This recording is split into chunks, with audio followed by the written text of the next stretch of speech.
A man named Thomas Paine said, for example, that there are two distinct classes of men in the nation: those who pay taxes and those who receive and live upon the taxes. That's a good point, Mr. Paine. And an excellent piece of foreshadowing, because that's exactly how the Western world is divided right now. So the idea of libertarianism really came about just like the ideas of socialism and capitalism. What? It was a way to figure out how to make things fair. No it wasn't. And in a nutshell, it's that you get to keep what you earn instead of giving a portion of it to others. Instead of giving a portion to others? Giving? Is that what you call the confiscation of property through state-sanctioned force? Giving? Ah, boy, here we go.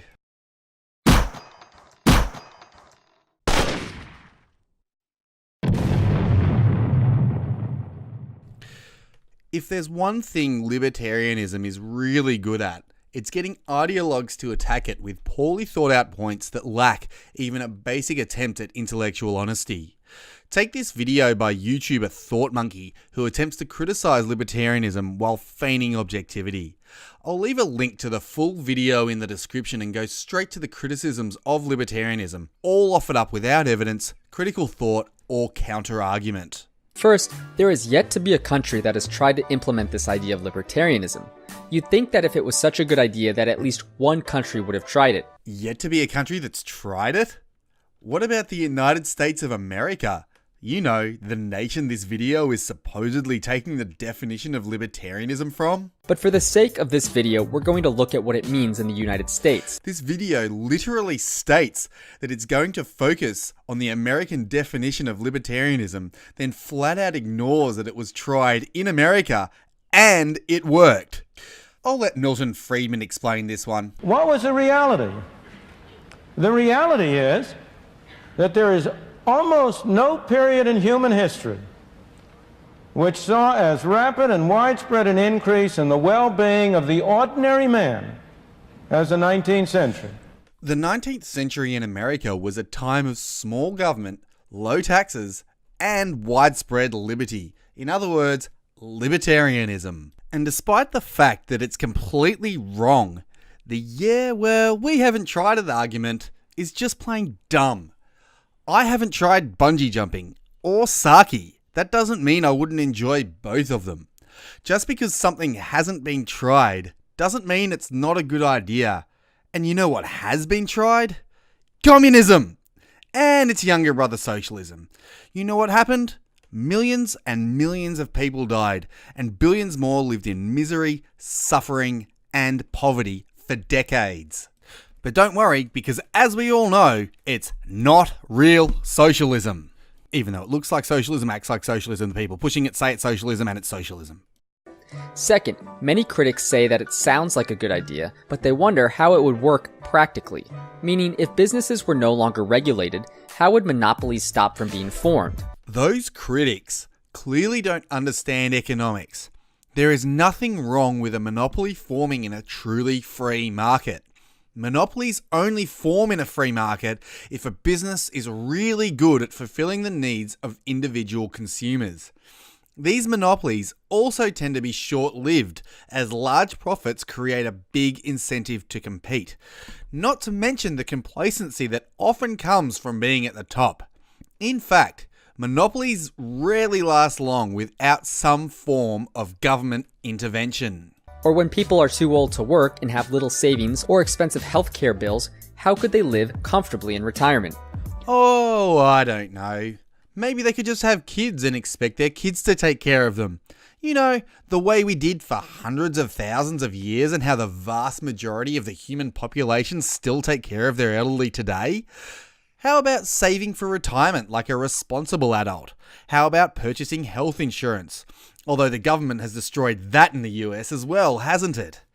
Yeah, there are times it's not possible to save for the future, and genuine misfortune does happen, but you'll be happy to know that in a truly free society, there are always plenty of people willing to help voluntarily. At any rate, the solution proposed by big government types, like this guy, is always just to tax the young and hand it to the old. This is similar to what I just proposed, the difference being my solution is voluntary and the big government solution is always robbery at gunpoint. Third, libertarianism in the US is basically founded on this idea of the non-aggressive principle. The problem with this is that many economists believe that having a non-regulated free market economy is a system that creates aggressive coercion all by itself. Well, slow down, everyone. Many economists agree, therefore it must be true. Welcome to the "if I say so, it must be true" school of thought that those who oppose free markets always love to push. Most economists these days think John Maynard Keynes had good ideas. Most economists are complete idiots. Here's one example. It doesn't address the conflict between property owners and renters. If there is no governmental regulation to people's property rights or property owners' rights, then one day you might wake up and say to yourself that you aren't going to pay the rent this month because your landlord just raised it 50%. Of course, the property owner isn't going to allow that and will use some sort of, most likely aggressive coercion to get their rent. Oh man, here's a tip. If you're going to make a video attempting to argue against something, you should at least understand how that thing works in the first place. Property rights are a fundamental pillar of libertarianism. The idea that libertarianism means there are no property rights is absurd and it's idiotic. Rather than not addressing the conflict between renters and owners, libertarianism makes it clear that the property belongs to the owner and the renter is paying for the right to use it under the terms of the rental contract, often known as a lease agreement. Contracts are a big part of libertarianism as well, a fact this YouTuber completely ignores. Not only does he not understand property rights in libertarianism, he fails to understand basic logic. That being, if a renter refuses to pay their rent and also refuses to leave a property, then they are violating the non-aggression principle. There is an assumption in libertarianism that economic growth also grows the happiness of people. But this assumption hasn't been proven with science. This is called the Easterlin paradox, named after a guy who studied this kind of stuff and found that during a great period of economic expansion in the US between 1946 and 1970, there was no increase in happiness. No, there isn't. There is no assumption in libertarianism that economic growth causes happiness. Either this claim is a flat-out lie, or once again it shows that he does not know what libertarianism is, even though he made a video claiming to explain it. What libertarians actually claim is that freedom and the ability to pursue happiness brings economic growth. This is an empirically proven claim with nearly 300 years of evidence to back it up. At any rate, you want to know what makes people miserable?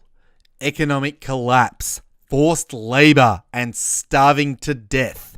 All hallmarks of socialism, an ideology that this YouTuber just seems to love. There are environmental criticisms because if we don't regulate our businesses, there is no clear way to make sure they make environmentally responsible decisions.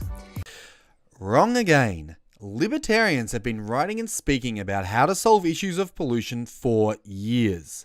I'll provide a link in the description for anyone interested, as I don't have time to go through it today, but essentially, property rights could be the solution to pollution as well, at least for water pollution, which is funny because according to Thought Monkey, libertarians don't understand property rights.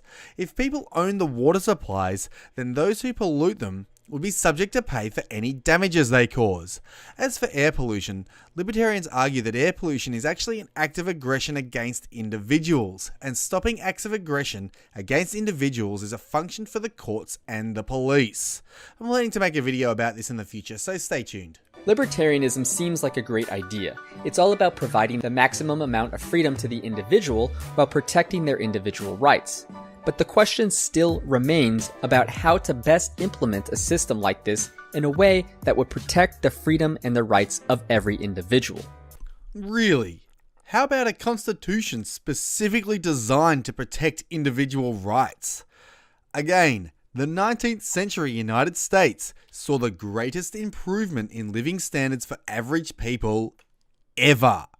Seems to me like the evidence has actually vindicated libertarianism undeniably. I also find it funny that this video attacks libertarianism for not taking into account the freedom and rights of every individual when this is literally the hallmark of it. Socialists like this guy always claim they're about individual rights, but in reality they're about nothing more than state-sponsored coercion. Libertarianism and free market capitalism are not perfect. Not by any means, but there is no such thing as a perfect system. Saying, well, we haven't totally decided 100% on the best way to implement this system is not a strong argument against an idea in general. Neither is, well, nobody has tried it, therefore it probably doesn't work. Finally, the criticisms of libertarianism in this video are actually boring and easily debunked criticisms of free market capitalism. This is exactly what you would expect from someone who thinks socialism is a good idea. Speaking of which, I found a picture of someone who thinks socialism is a good idea. I'll see you next time.